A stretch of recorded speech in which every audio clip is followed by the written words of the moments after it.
اللهم صل وسلم على سيدنا محمد وعلى آل سيدنا محمد. وصلنا إلى الحي الذي دونه المنى، فلله رب الحمد والشكر والثناء. وزرنا العروس الحي وسط خبائها، مسربلة بالحسن والنور والسناء. وطفنا بها مستانسين بقربها، وتقبيل خال الخد يا سعد من دنا، وشاهدت الأرواح من شعائرا معظمة قد ضمها البيت والفناء. مقام وحجر وشراب وإنه لكوثر دار الخلد في عالم الفناء. وكم مرة عانقتها والتزمتها بملتزم الخير والفوز والهناء.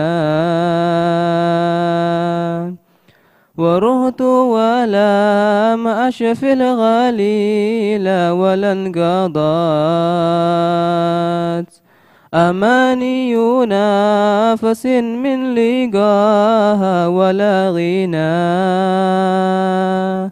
وسرت وفي قلبي إليها تشوق، وفيه التفات لو سلا دار من ثنى. وأجملت قاصدا يا أخا السمع ما جرى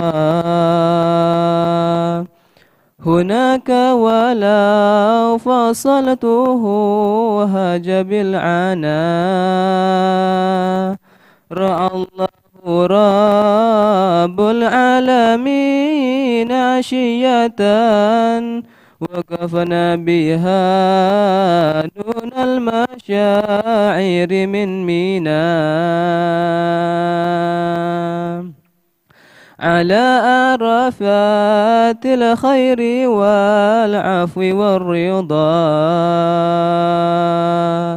لمن كان منا محسنا ولمن جنى. وحي ليالي الخوف ما كان مثلها، سوى مثل طائف في المنام دنا ونا. عسى وعسى أن تنثني وتعود لي، بفضل عظيم الفضل والجود والسناء.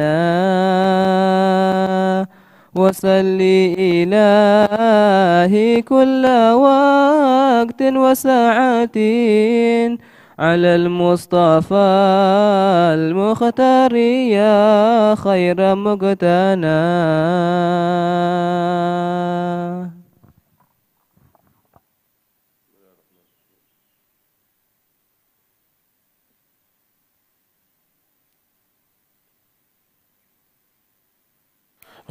بسم الله الرحمن الرحيم. الحمد لله والصلاة والسلام على سيدنا رسول الله وآله وصحبه ومن والاه. Amma ba'du. Dalam pertemuan kita kali ini dibahas tentang hadis yang dikenal dengan al-hadithul matruk. Ya, al-hadits al-matruk. Apa itu haditsul matruk? Hadis yang ditinggalkan. Kenapa dinamakan haditsul matruk? Ya karena memang dia gugur. Gugur karena terlalu lemah. Tidak dapat dijadikan sebagai hujjah, enggak diapa-apain deh. Dipinggirin, ditinggalin. Karena statusnya yang sangat lemah. Hampir mendekati kepada kepalsuan dan kebohongan.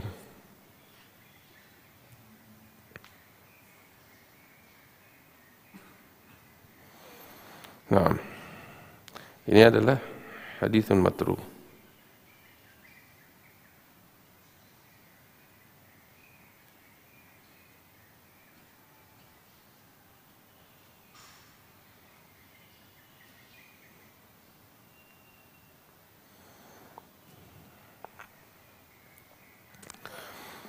Definisinya apa? Al-matruk huwa ma rawahu rawin wahid mujma'un 'ala dha'fi.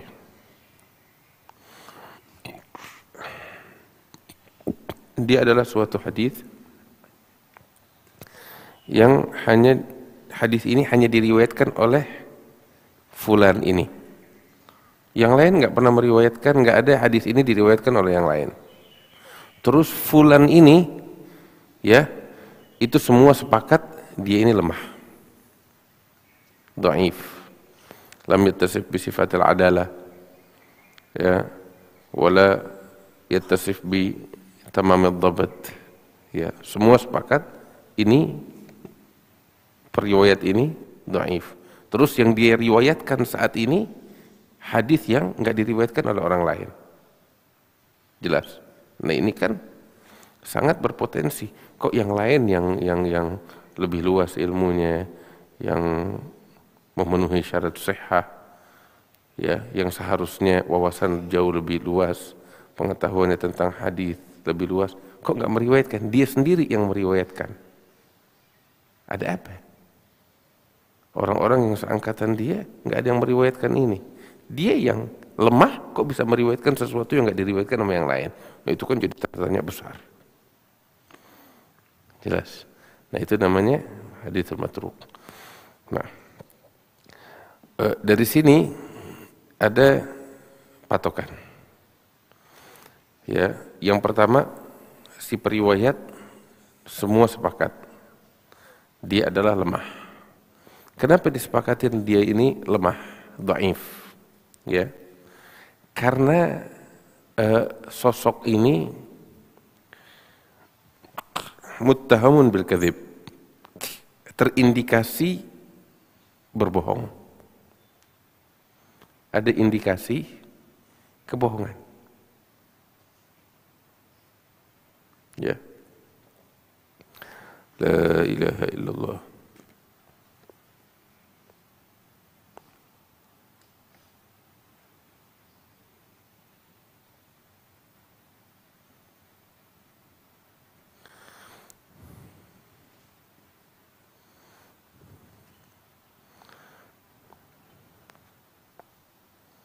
Jelas?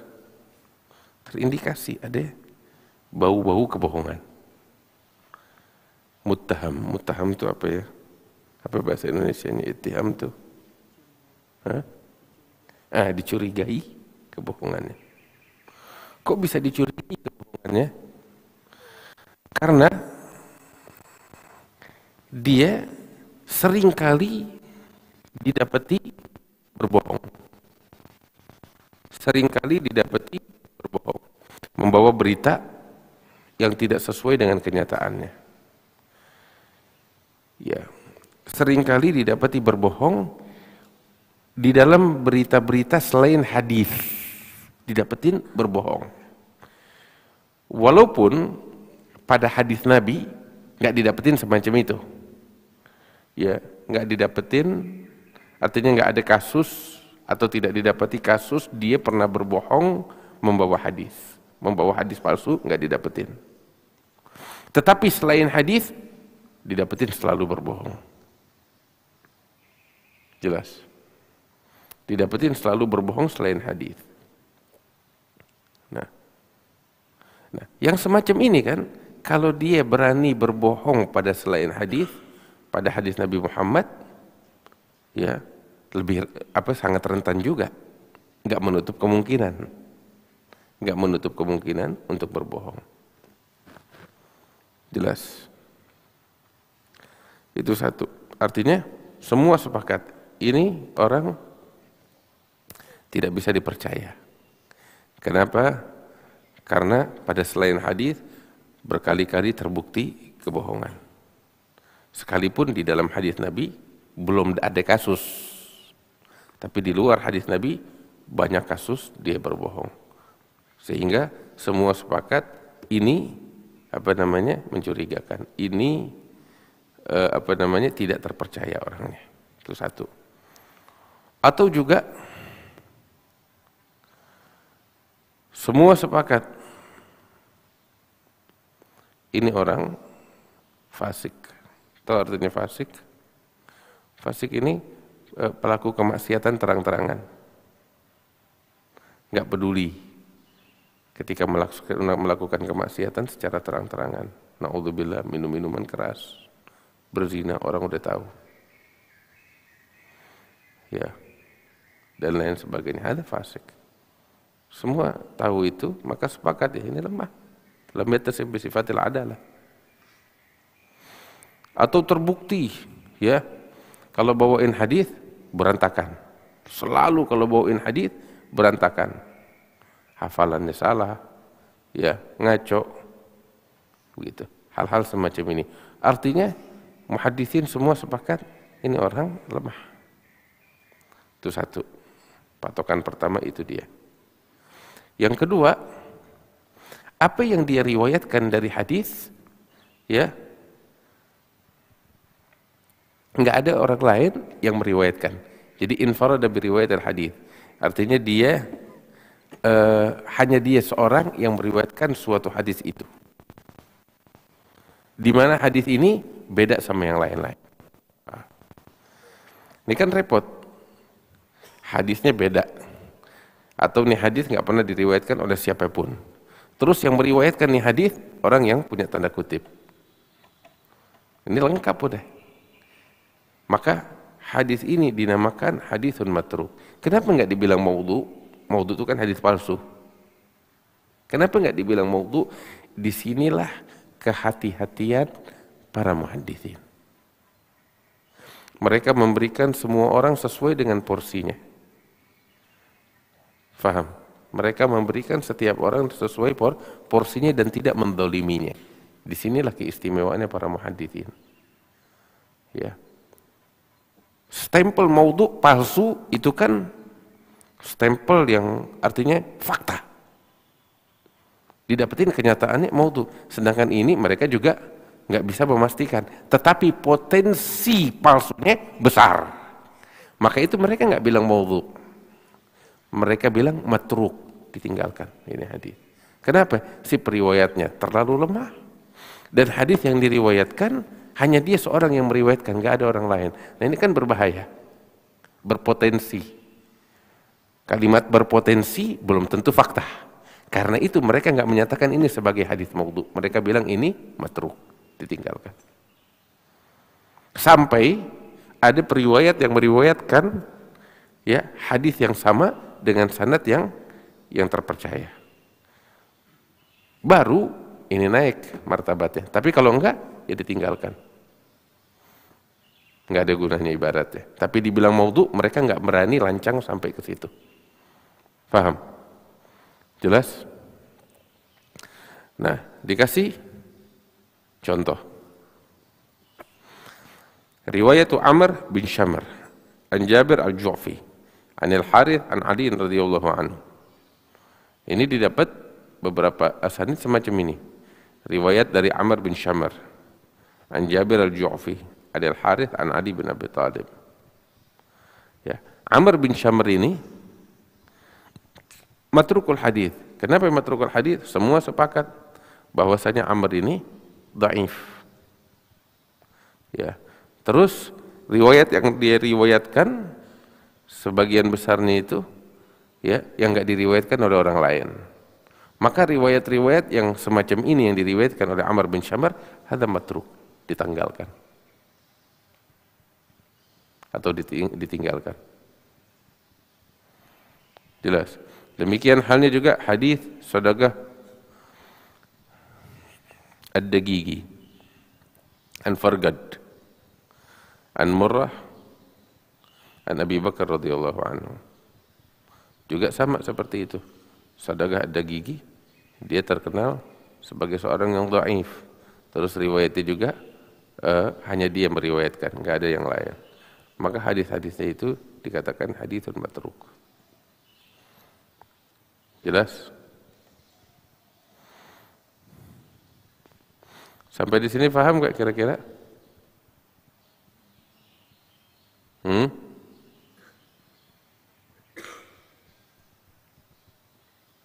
Ada yang mau bertanya?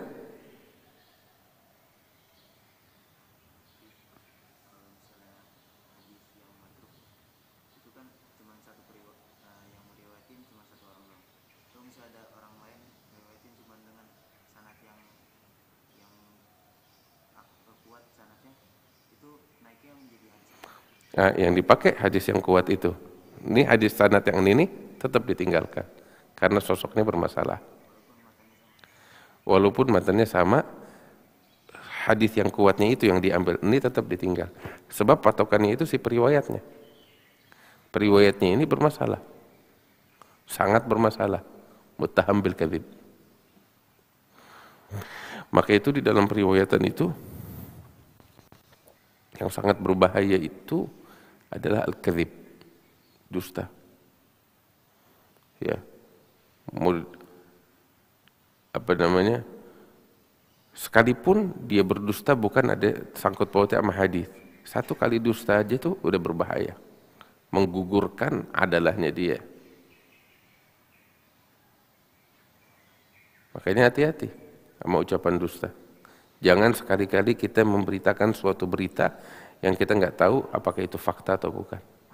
Sebab sekali terucap dari lisan kita dan ada kalau bahasa sekarang tuh ada rekam digitalnya, jejak digital, ada track recordnya, tercatat salah seorang dari misalnya dari siapapun ya pernah mengucapkan suatu berita yang tidak sesuai dengan kenyataannya, wah repot.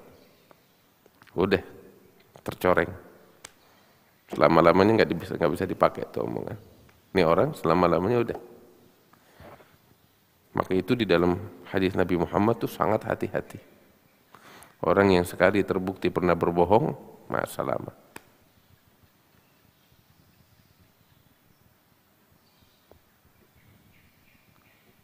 Jelas.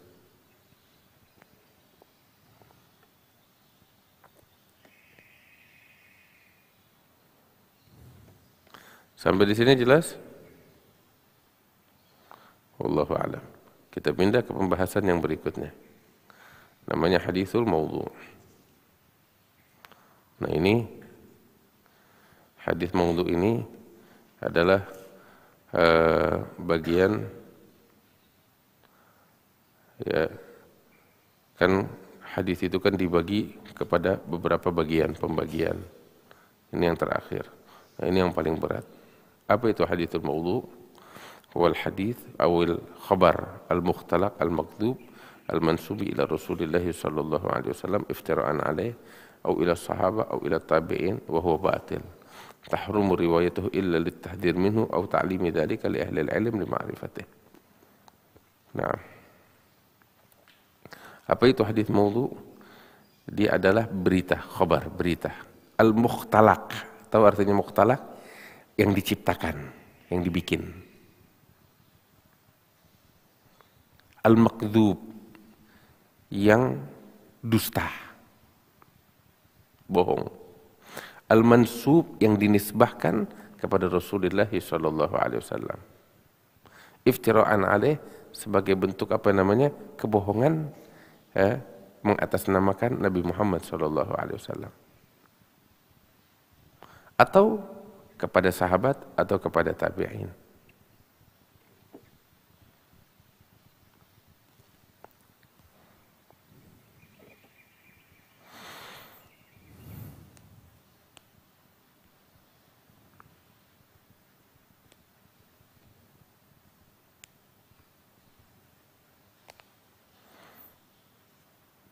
Jelas? Dia adalah berita yang dibuat. Tahu artinya? Dibuat. Dibikin, dikondisikan. Jadi nggak sesuai, nggak ada kenyataannya. Dibikin itu berita. Al-mukhtalaq itu artinya itu. Diciptakan, dibikin. Al-maghdhub, yang betul-betul dusta, dinisbahkan kepada Rasulullah atau sahabat atau tabi'in sebagai bentuk kebohongan yang mengatasnamakan Rasulullah atau sahabat atau tabi'in. Jelas? Itu adalah haditsun maudhu'.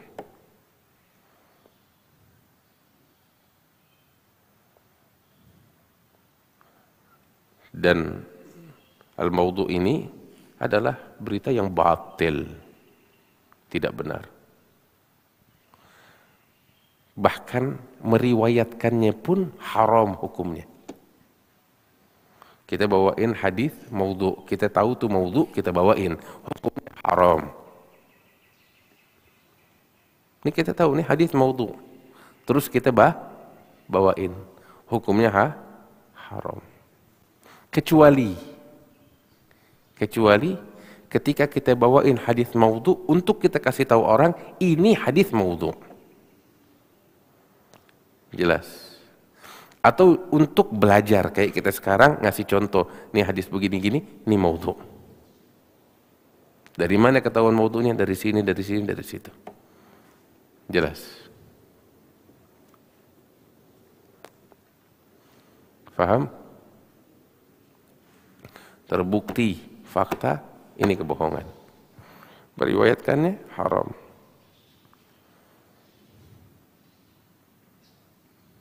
Ketika kita tahu itu kebohongan, haram hukumnya.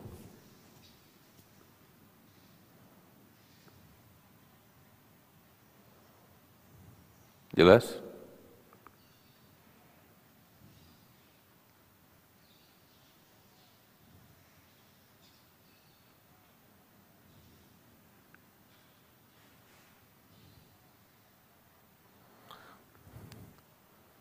Tamam.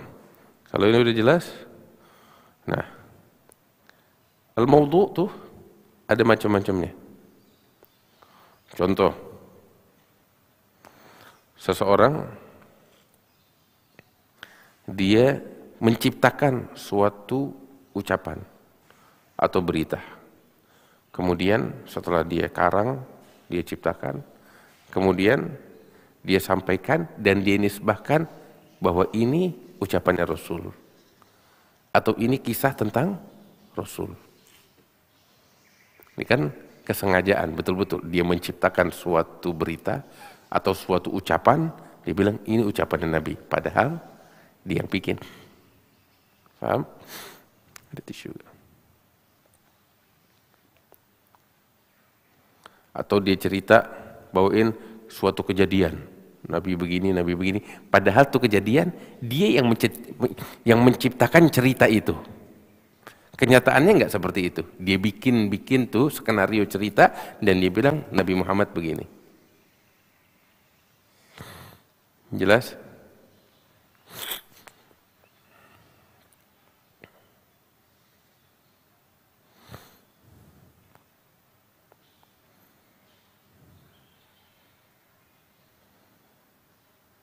Ini salah satu jenis hadis maudhu'.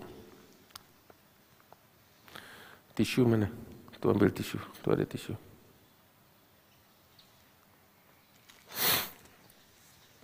Terus yang kedua, kalau yang pertama kan dia yang bikin.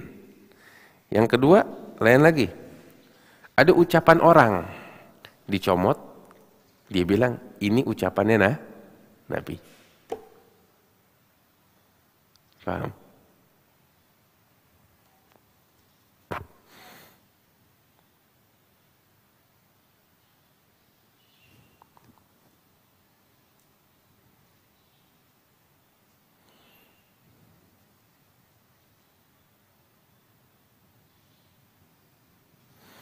Nih,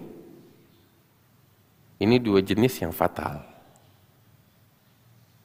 Dua jenis yang fatal, di mana di sini ada unsur kesengajaan. Yang satu dia ciptakan sendiri dan dinisbahkan kepada Nabi. Yang satu lagi dia comot dari omongan orang dan dia bilang ini omongannya Nabi. Faham? Ini yang dua hal ini yang fatal.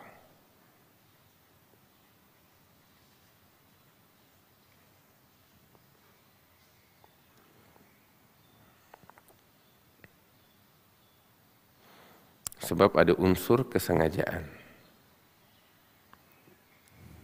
Jelas?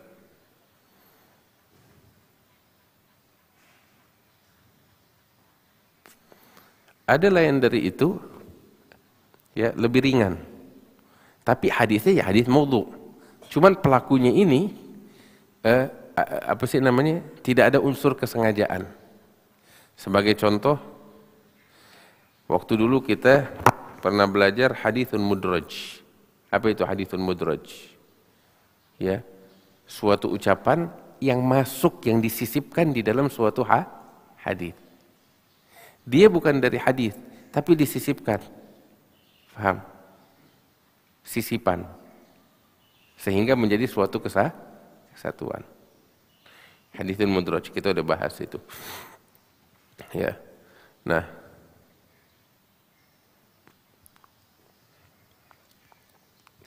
ada kasih contoh kemarin di situ, bahwasanya ada seorang muhaddits ketika membawakan suatu hadis, lagi tengah-tengah bawa, ada seorang ulama yang soleh, yang zuhud masuk.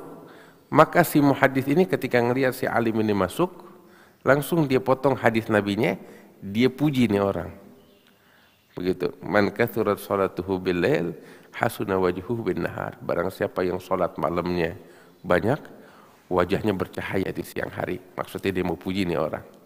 Orang yang masuk ini hamba Allah, dengan polosnya nganggap ucapan ini sebagai hadis. Sehingga dia meriwayatkan ini, dia kira sebagai hadis. Hadis yang dia riwayatkan itu udah pasti maudhu, bukan hadisnya Nabi. Tapi pelakunya ini melakukan itu karena unsur ketidaksengajaan. Itu masih di bawah itu.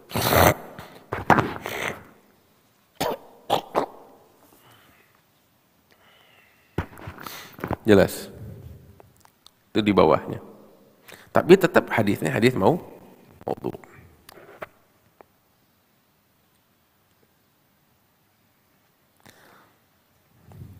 Terus lagi contoh yang lain, kesalahan terjadi. Bagaimana? Ya, suatu kesalahan terjadi. Ada suatu ucapan yang diucapkan benar, faktanya demikian, diucapkan oleh sahabat atau oleh tabi'in. Cuman si periwayat nggak tahu, salah, kesalahan, ketidaksengajaan salah. Dia mengatakan ucapan ini diucapkan oleh Nabi. Faham? Ya. Pernyataan bahwa ucapan ini diucapkan oleh Nabi, kita bilang ini ucapan Nabi, hadza maudhu, palsu, bohong. Tidak sesuai fakta.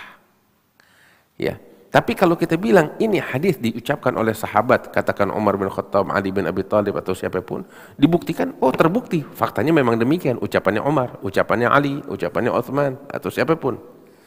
Ya. Cuman si periwayat salah. Menganggap ucapannya Umar bin Khattab ucapan Nabi. Sehingga kalau kita bilang ini ucapan Nabi, maudhu, bukan ucapannya Nabi. Paham? Dia ucapannya Umar bin Khattab, betul ucapan Umar bin Khattab. Nah, si periwayat itu ketika melakukan itu, kalau dia melakukan unsur kesengajaan seperti yang tadi, contoh yang kedua tuh, macam yang kedua, mencomot ucapan orang dan menisbahkannya kepada Nabi atas unsur kesengajaan, hadza haram hukumnya, maudhu. Tetapi ada unsur ketidaksengajaan yang keempat di bawah itu, unsur ketidaksengajaan. Hadisnya tetap maudhu ketika dinisbahkan kepada Nabi. Tetapi si pelakunya karena ketidaktahuan, karena ketidaksengajaan, itu lain lagi hukumnya. nggak divonis sebagai wadha', tukang bikin hadis palsu, nggak divonis semacam itu. Tapi dibilang salah, melakukan suatu kesalahan.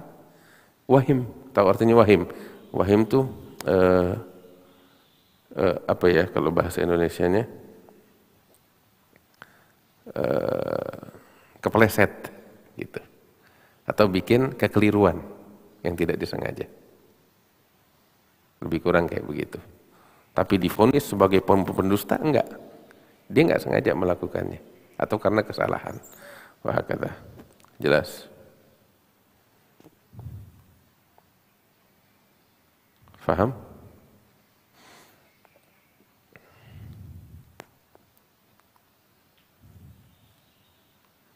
Nah, ini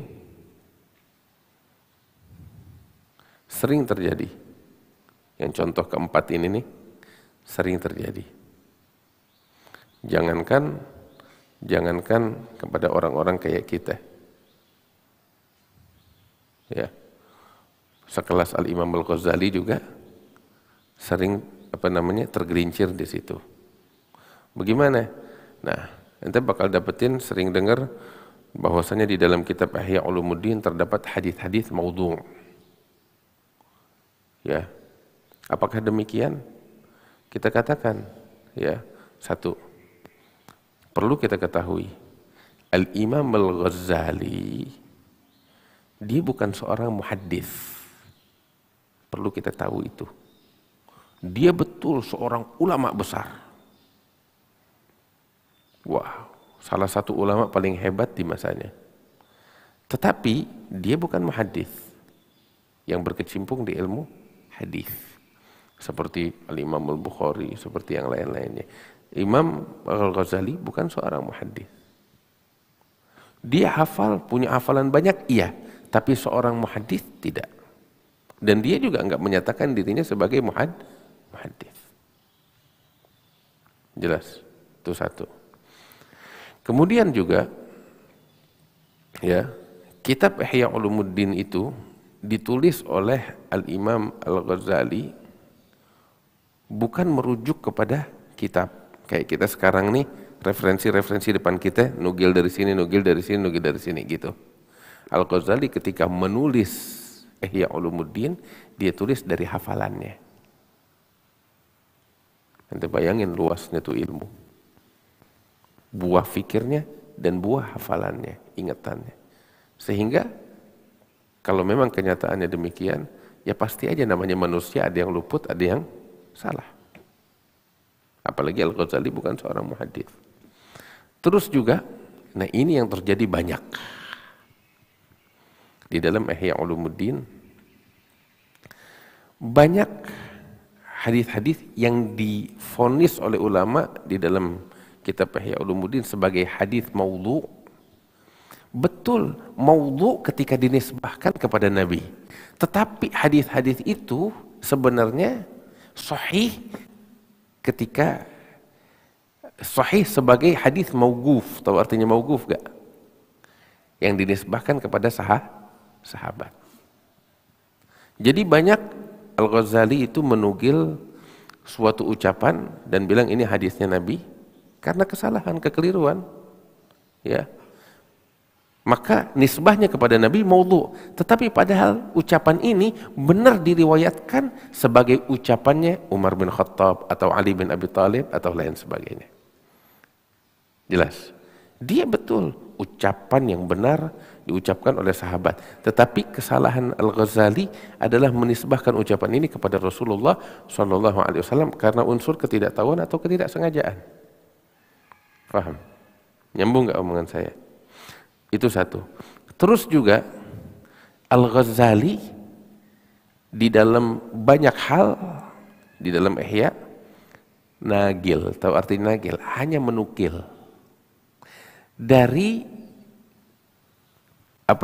referensi ulama sebelumnya. Faham?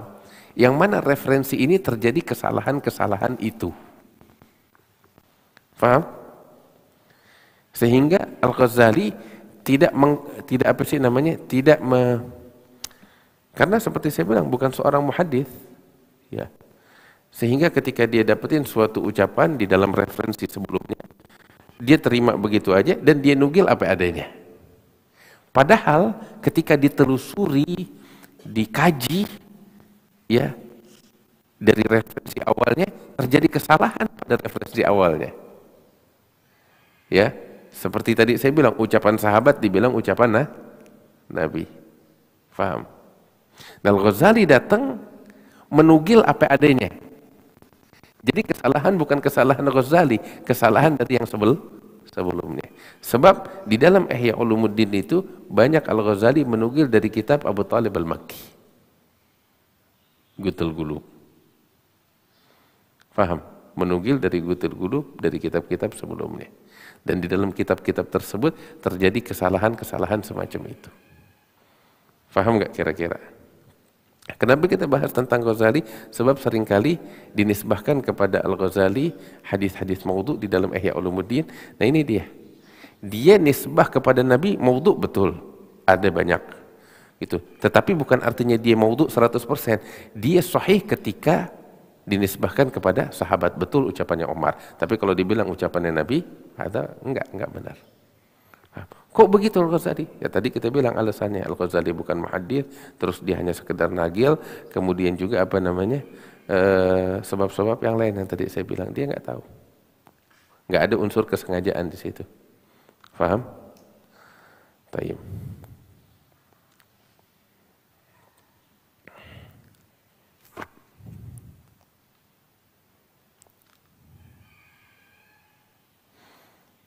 Kemarin ketika kita di Hautah tuh ada satu hadis kita baca dari Ihya Ulumuddin.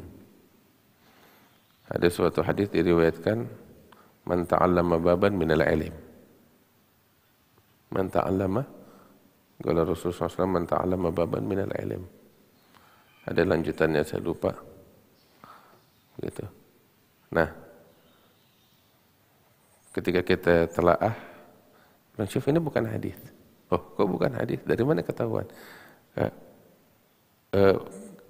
Ini ucapan orang yang tidak sengaja oleh Al-Ghazali dibilang hadis. Atau karena mungkin nisbah ucapan ini kepada Nabi, Al-Ghazali menugil dari orang sebelumnya. Gitu, tanpa dia kaji ulang. Gitu. Tahu dari mana ini bukan hadis? Ucapannya, man ta'allama baban minal ilm. Ya. Tabwibul ulum, menjadikan ilmu bab demi bab. Jelas. Ada tabwibul ulum. Itu di zamannya Nabi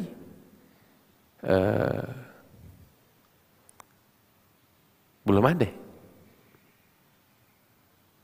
Itu datang pada generasi setelah Nabi, zamannya tabi'in, saat ilmu itu sudah mulai di marhalah tadwin, pencatatan ilmu, ya, pengklasifikasiannya, sehingga baru ada bab ini, fasal ini, itu baru setelah Nabi.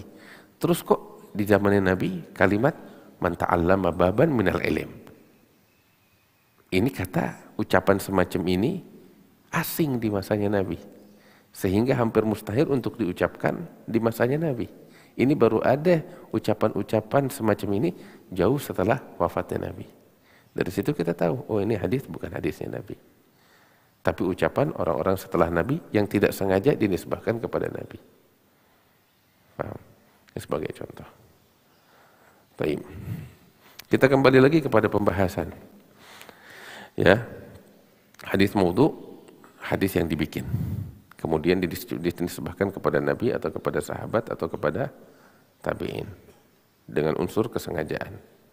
Atau ucapan orang dicomot dan dinisbahkan kepada Nabi, kepada sahabat atau tabi'in secara sengaja.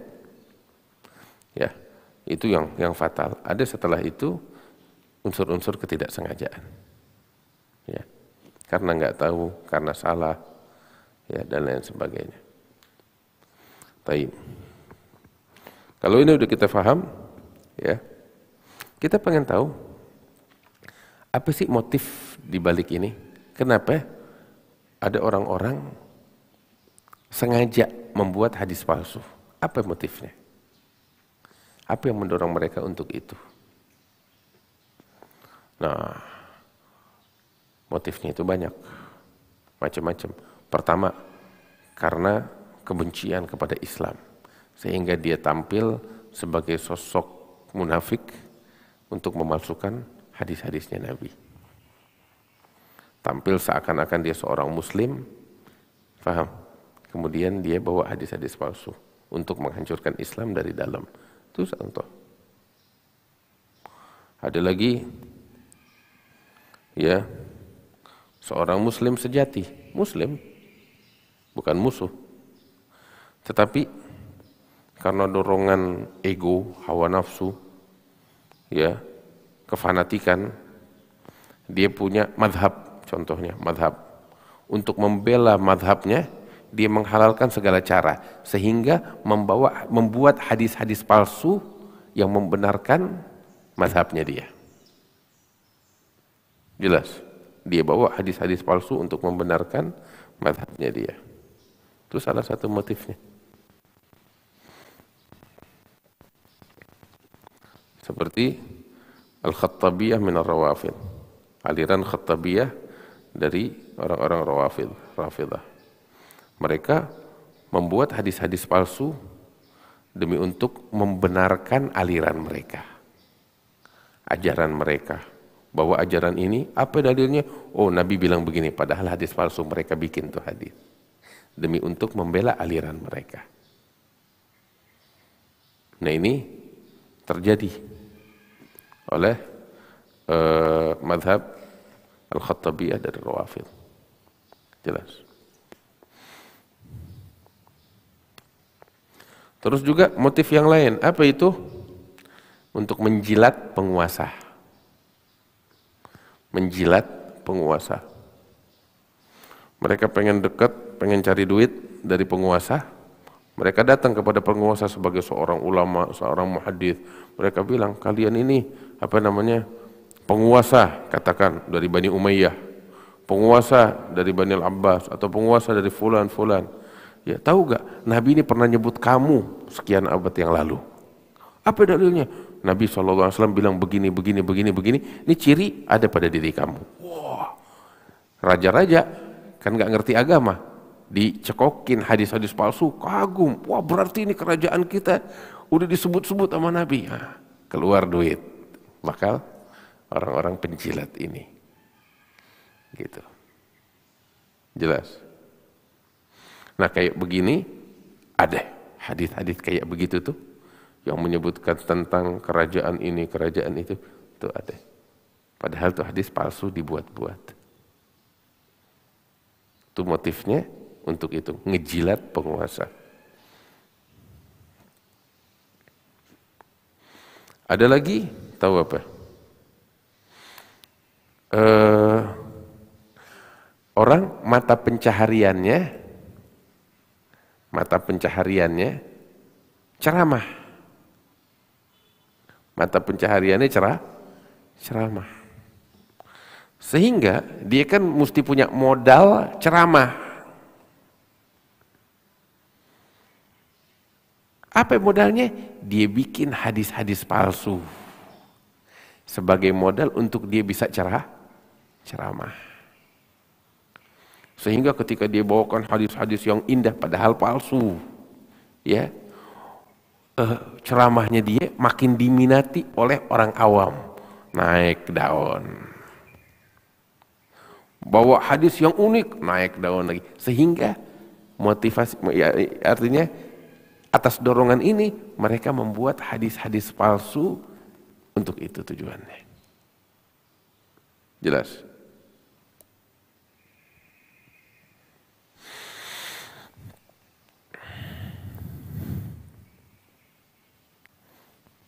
Nah, ini dilakukan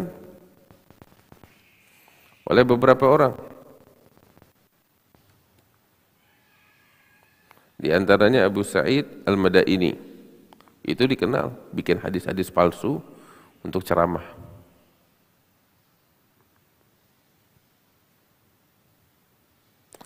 Terus ada lagi orang-orang ulama, ahli fikih, ngeluarin fatwa. Tapi fatwa itu kan atas dasar ijtihad. Nah, ketika dia ingin menguatkan ijtihadnya itu, dia bingung dari mana. Dibikin hadis palsu untuk mendukung ijtihad yang fatwa atas dasar ijtihad yang dia buat. Nah,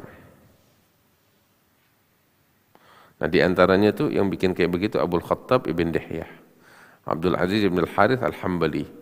Itu seringkali dia bawakan fatwa, setelah dia kasih fatwa dia bawakan hadis, padahal hadisnya dia sendiri yang bikin.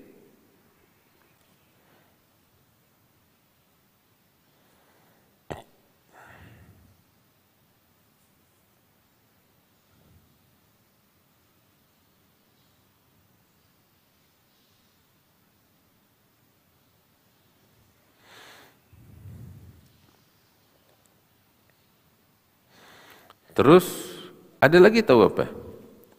Ada orang punya niat baik, niatnya baik. Cuman caranya salah. Bagaimana itu? Ada orang ngelihat ini masyarakat pada nggak ada yang baca Quran, malas baca Quran. Pada nggak baca Quran.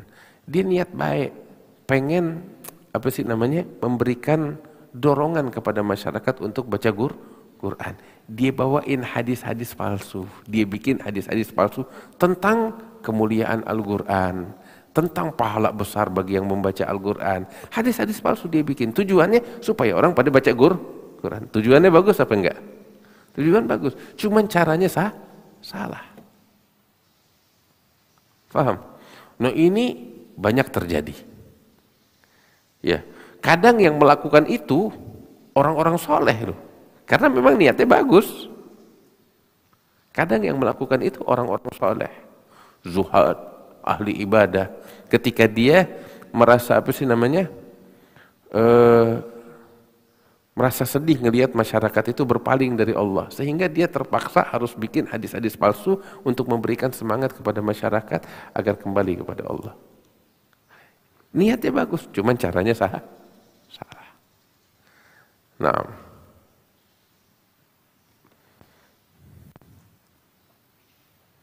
Nah, ini termasuk yang berbahaya di sini. Kenapa? Sebab pelakunya tidak menganggap itu sebagai dosa. Bahkan sebaliknya, pelakunya menganggap itu sebagai perjuangan. Ya kan? Pelakunya menganggap itu sebagai cara untuk mendekatkan diri kepada Allah. Ini berbahaya. Kemudian masyarakat yang mendengar dengan cepat mempercayainya. Sebab apa? Hadis-hadis palsu ini dibuat oleh orang-orang yang zuhud, orang-orang ahli ibadah, orang-orang yang taat, orang-orang yang baik. Nah, ini berbahaya di sini.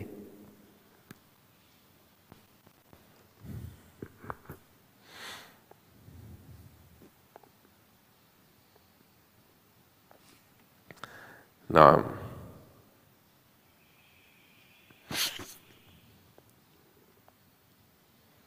dan banyak lagi motif-motif yang lain. Ya, banyak lagi motif-motif yang lain yang mendorong orang-orang itu untuk memalsukan hadis. Nah, itu yang suka terjadi itu beberapa hadis-hadis tentang kemuliaan surat-surat tertentu dalam Al-Quran. Ya, barang siapa yang baca surat ini, pahalanya ini. Itu enggak sedikit sebagai hadis palsu. Nah, terus ada beberapa hadis tentang makanan tertentu. Barang siapa yang makan ini dapat pahala ini. Nah, iya benar. Yang bikin tuh hadis tahu apa? Penjual makanan. Supaya makanannya laku. Dan itu terjadi.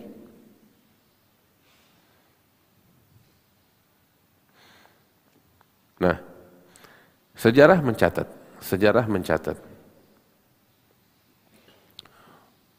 Kapan sih fenomena ini terjadi, fenomena pemalsuan hadis. Pertama kalinya itu nampak kapan fenomena ini? Itu sejarah mencatat ya, mulai nampak fenomena pemalsuan hadis pada tahun 41 Hijriah. Tatkala ya kaum muslimin terpecah belah. Ketika kaum muslimin terpecah belah secara politik. Ada pengikut Daulah Bani Umayyah, ada pengikutnya siapa namanya? Sayyidina Ali bin Abi Thalib. Ini setelah wafatnya Ali bin Abi Thalib. Ya. Ada pengikutnya fulan, ada pengikut kelompok ini. Ketika terpecah belah, muncul aliran apa namanya? Khawarij, Rawafid dan lain sebagainya. Bid'ah. Ya, aliran-aliran sesat baru muncul. Nah, ketika fenomena perpecahan itu, terjadi, muncul juga fenomena pemalsuan hadis demi untuk mendukung apa ajaran-ajaran sesat itu. Nah, sehingga datanglah para muhaditsin yang mana mereka punya keahlian untuk membedakan mana yang benar, mana yang bohong, mana yang asli, mana yang palsu dengan metode-metode ilmiah ini. Oh subhanallah, para muhaditsin mereka bersungguh-sungguh untuk memilah-milih. Lahirlah ini ilmu mustalahul hadis untuk memilah dan memilih, ya, mana yang benar, mana yang bukan, mana yang palsu, mana yang asli, ya, mana yang maudhu, mana yang sahih, mana yang hasan, mana yang dhaif dengan metode ini. Ya, lahir. Sehingga mereka berhasil mencatat, mendata para pemalsu hadis. Para pemalsu hadis itu ada. Sehingga mereka tulis, para muhaditsin itu beberapa karya tulis yang judulnya Al-Wadda'in, para pemalsu hadis, nama-nama mereka, data mereka lengkap. Sehingga riwayat-riwayat yang diriwayatkan oleh para pemalsu ini udah ketahuan hadis palsu. Nah, di antaranya itu Jabir bin Yazid Al-Ju'fi, itu tercatat oleh para muhaditsin bahwasanya orang ini Jabir bin Yazid Al-Ju'fi seorang wadda', pemalsu hadis. Ada lagi Abu Dawud Al-A'ma, juga seorang pemalsu hadis. Abu Ismah Nuh bin Abi Maryam. Naam.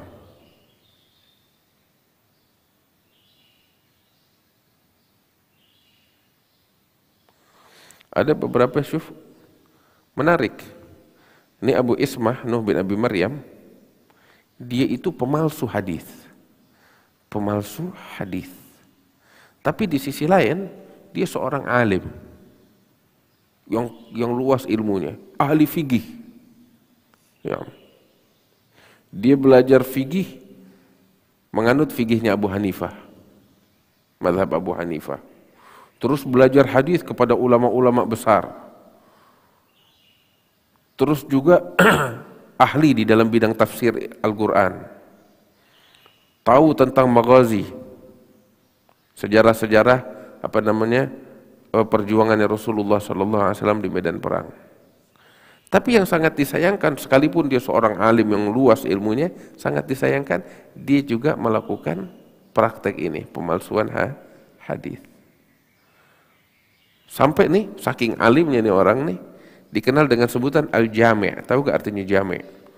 Jami' itu yang merangkup segalanya. Merangkum segalanya, meliput segalanya, saking luasnya ilmunya. Tapi sayang, punya penyakit ini, memalsukan hadis, melakukan praktek pemalsuan hadis.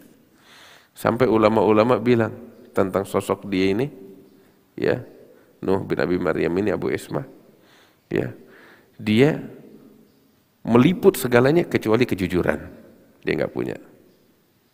Sebab dia memalsukan hadisnya Nabi Muhammad Sallallahu Alaihi Wasallam.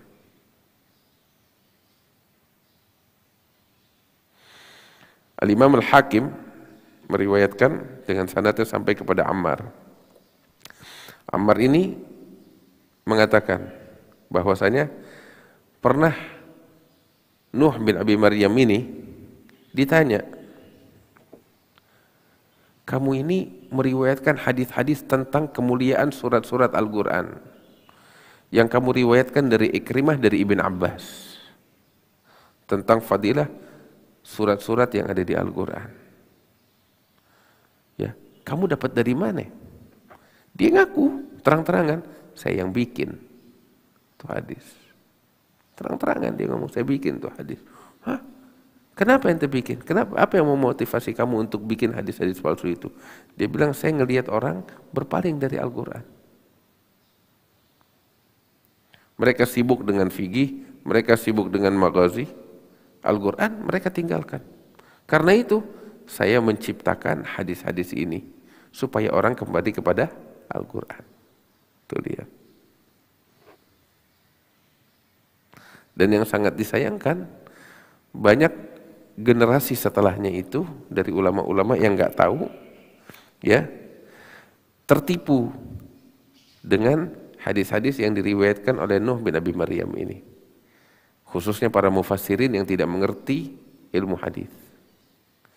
Mereka main mencomot hadis-hadis yang diriwayatkan oleh Nuh bin Abi Maryam ini yang menyebutkan tentang kemuliaan-kemuliaan surat-surat Al-Quran, sehingga mereka taruh di dalam kitab-kitab tafsir mereka. Itu yang sangat disayangkan. Maka itu, ini pelajaran bakal kita. Ya, banyak di dalam kitab tafsir itu hadis-hadis yang nggak bisa sepenuhnya kita ambil, harus dikaji. Ya, karena khususnya ini tentang kemuliaan-kemuliaan surat-surat Al-Quran. Karena alasan ini. Masalahnya para mufassir mereka bukan ahli hadis. Mereka mencomot beberapa hadis-hadis semacam ini yang diriwayatkan oleh Nuh bin Abi Maryam, mereka taruh di dalam karya tulis mereka, karya tafsir mereka. Nah,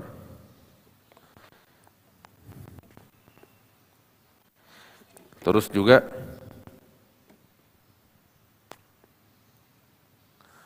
nanti bakal dapetin tuh seperti Al-Imam Az-Zamakhsyari, Al-Baydawi, ya, Al-Wahidi. Itu ketika menulis tafsir Al-Quran, dia di akhir setiap surat yang dia tafsirkan, dia menukil beberapa hadis-hadis tentang kemuliaan surat itu. Padahal tuh hadis maudhu itu yang sangat disayangkan. Nah, baik.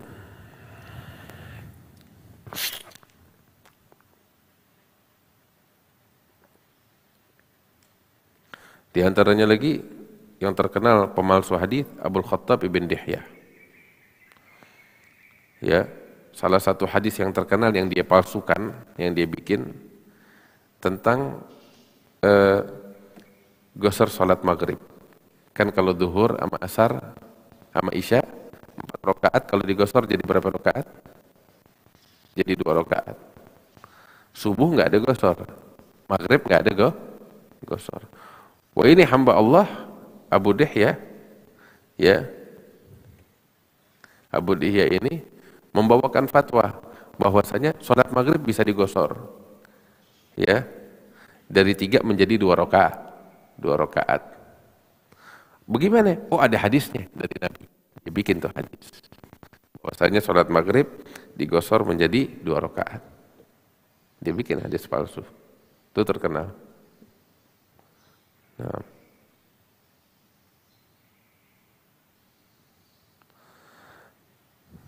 Wallahu ta'ala a'lam.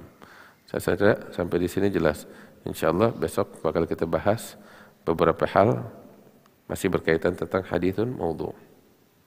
Wallahu a'lam bishawab. Ada yang mau bertanya kira-kira?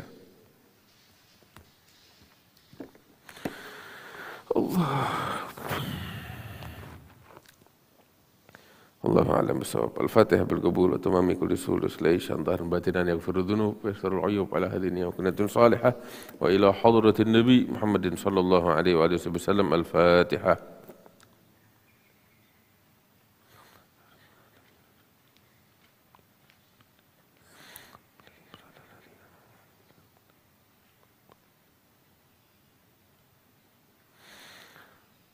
ربنا انفعنا بما علمتنا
والقبول إلى حضرة الرسول. الفاتحة.